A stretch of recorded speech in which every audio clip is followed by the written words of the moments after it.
Kuigi Kreml ja Riigiduuma kutsuvad venelasi üles mitte mingil juhul mobilisatsioonijuttu uskuma, kogub Venemaal hoogu just sundmobilisatsioon.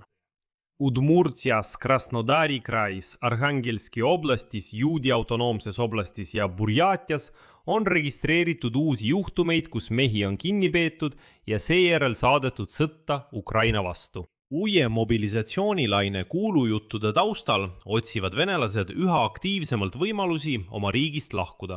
Juulis jõudis kolimisega seotud otsingupäringute arv kõrgemale tasemele alates 2022 aasta sügisesest mobilisatsioonist. Ja huvi mobilisatsiooni enda vastu kasvas kuu jooksul peaaegu 3-kordseks.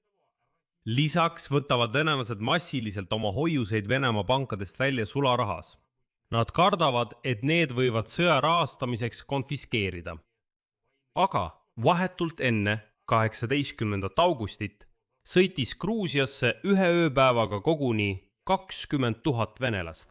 Ja samal ajal pöörduvad Venemaa võimud taas õigeusupühakute poole, lootuses aidata Ukrainas sõdivat armeed, kelle pealetungi tempo on sel aastal järsult aeglustunud. Mõelge vaid, Vladimir Putin avas eelmisel päeval hauakambri. Dmitri Donskoi reliikviad, et saata need enne nehe erioperatsioonitsooni lootuses, et see aitab rindel edeneda. Aga tegelikult me kõik mõistame, et see on usuline ja ideoloogiline alus selleks, et kuulutada see sõda pühaks, sest isegi Dmitri Donskoi reliikviad saadeti sõtta Ukraina vastu.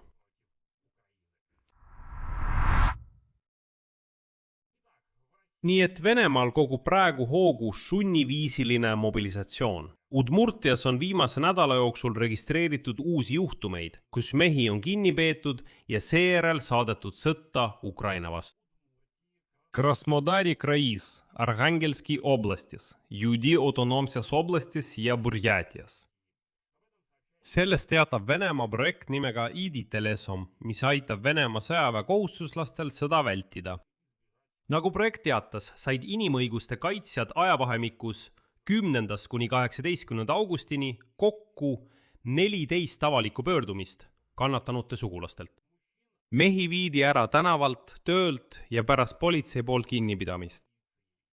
Üks tabati poe juures väljudes, teine lõpetajate kokkutulekunt koju naastes, 3. viidi jaoskonda väidetavalt dokumentide kontrollimiseks, kuid siis sattus ta äkitselt rindele. No näiteks, Iževskis peeti mees 10. augustil tänaval kinni ja viidi sõjakomissariaati. 3 päeva pärast viidi ta juba sõjaväeossa Rostovi oblastis. Teisel juhul ei suutnud sugulased Udmurtias takistada psühhiaatri juures arvel olnud mehe saatmist Ukraina Donetski oblastist. Tema sõjaväepiletist kadus lihtsalt vastav lisa, pärast mida ta arvati arvelt maha ja sunniti allkirjastama lepingu.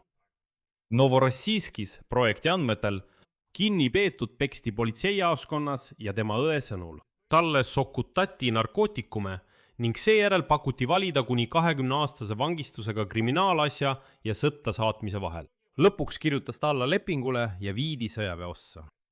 Arhangelski oblastis peeti mees kinni avalikus kohas alkoholi tarbimise eest. Järgmisel päeval said sugulased teada, et ta oli allkirjastanud lepingu ja teda valmistatakse ette sõtta saatmiseks. Sarnane olukord juhtus 62-aastase mehega, kellel olid terviseprobleemid ja töökohas saadud mobilisatsioonivabastus. Sugulaste sõnul vormistati talle pärast kinnipidamist mõne tunni jooksul pass ja sõjaväepilet, et teda mitte koju dokumentide järel lasta.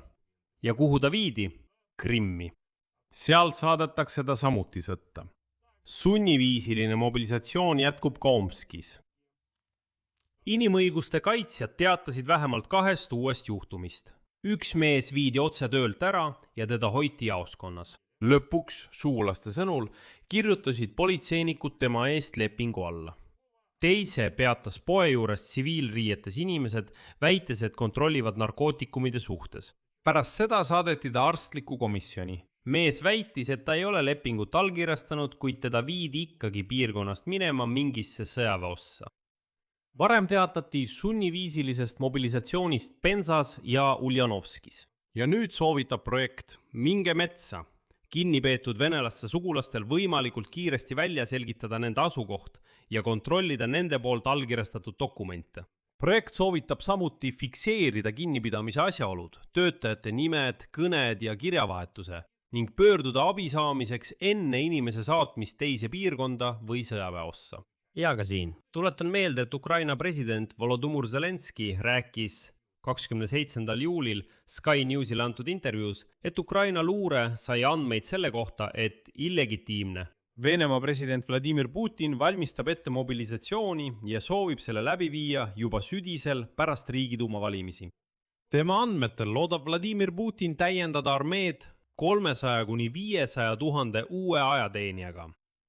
Veel üks inimõiguste projekt Saame selgitada on välja arvutanud, et uue mobilisatsioonilaine kuulujuttude taustal otsivad venelased üha aktiivsemalt võimalusi oma riigist lahkumiseks.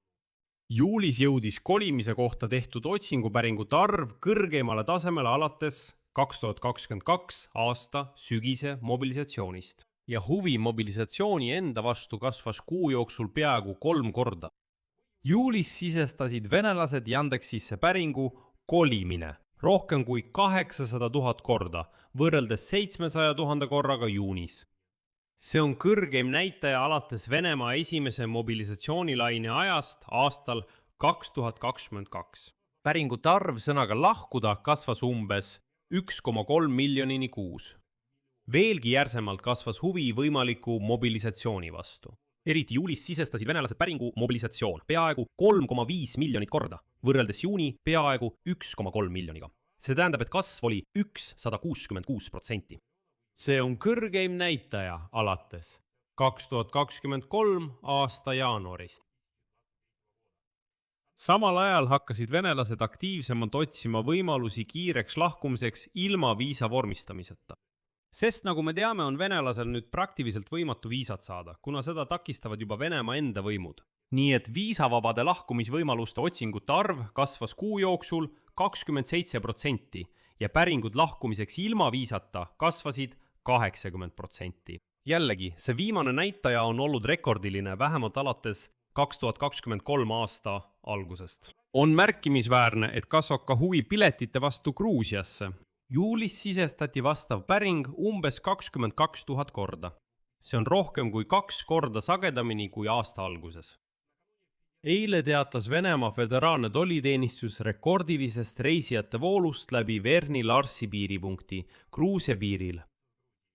Ainult 18. augustil lahkus selle kaudu Gruusia suunas üle 20 000 inimese. Aga siin on see, mis sai minu jaoks viimaseks tõendiks selle kohta, et Vladimir Putin kavatseb veel kaua sõdida ja kavatseb koguda veel rohkem vene iivaneid selleks, et nad Ukrainas sureksid.